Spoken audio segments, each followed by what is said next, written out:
I feel greatly disturbed at the tone we have come to regarding the political crisis in Rivers State.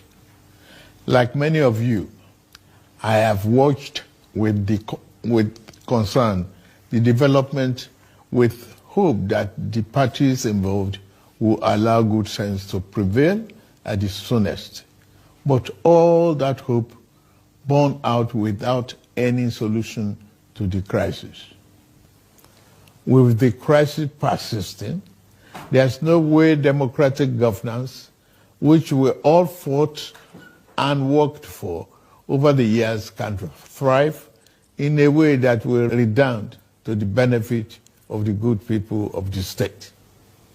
The state has been at a standstill since the crisis started, with the good people of the state not being able to have access to the dividend of democracy. Also, it is public knowledge that the governor of Rivers State, for unjustifiable reasons, demolished the House of Assembly of the state as far back as 13th December 2023, and as up to now, 14 months after, now rebuilt the same. I have made personal interventions between the contending parties for a peaceful resolution of this crisis, but my efforts have been largely ignored by the parties to the crisis. I'm also aware that many well-meaning Nigerians, leaders of thought, and patriotic groups have also intervened at various times with the best of intentions to resolve the matter, but all their efforts were also to no avail. Still, I thank them. On February 28, 2025, the Supreme Court, in a judgment in respect to all about 8 consolidated appeals concerning the political crisis in Rivers State, based on several grave unconstitutional acts and disregard of the rule of law that has been committed by the governor of Rivers State, as shown by the evidence before it, pronounced in very clear terms. And I quote, "A government cannot be said to exist without one of the 3 arms that make up of the government of a state under the 1999 Constitution as amended. In this case, the head of the executive arm of the government has chosen to collapse the legislature to enable him to govern without the legislature as a despot. As it is, there is no government in Rivers State," and I quote.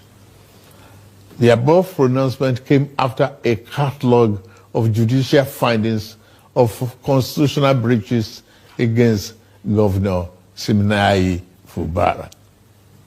Going forward in their judgment, and having found and held that 27 members of the House who had allegedly deflected, and I quote, "are still valid members of Rivers State House of Assembly and cannot be prevented from participating in proceedings of that House by the 8th respondent, that is the governor, in cohort with 4 members," and unquote.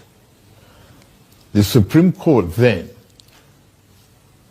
made some orders to restore the state to immediate constitutional democracy.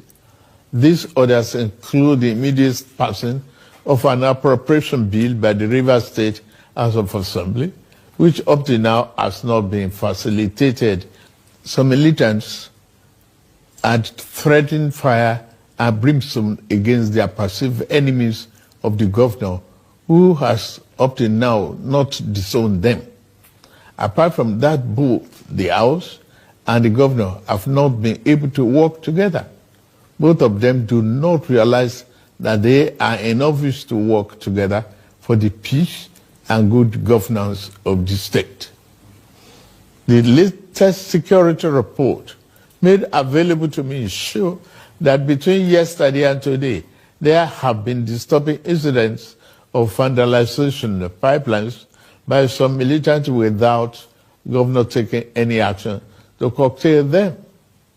I have, of course, given stand order to the security agencies to ensure safety of lives of good people of Rivers State and the oil pipelines.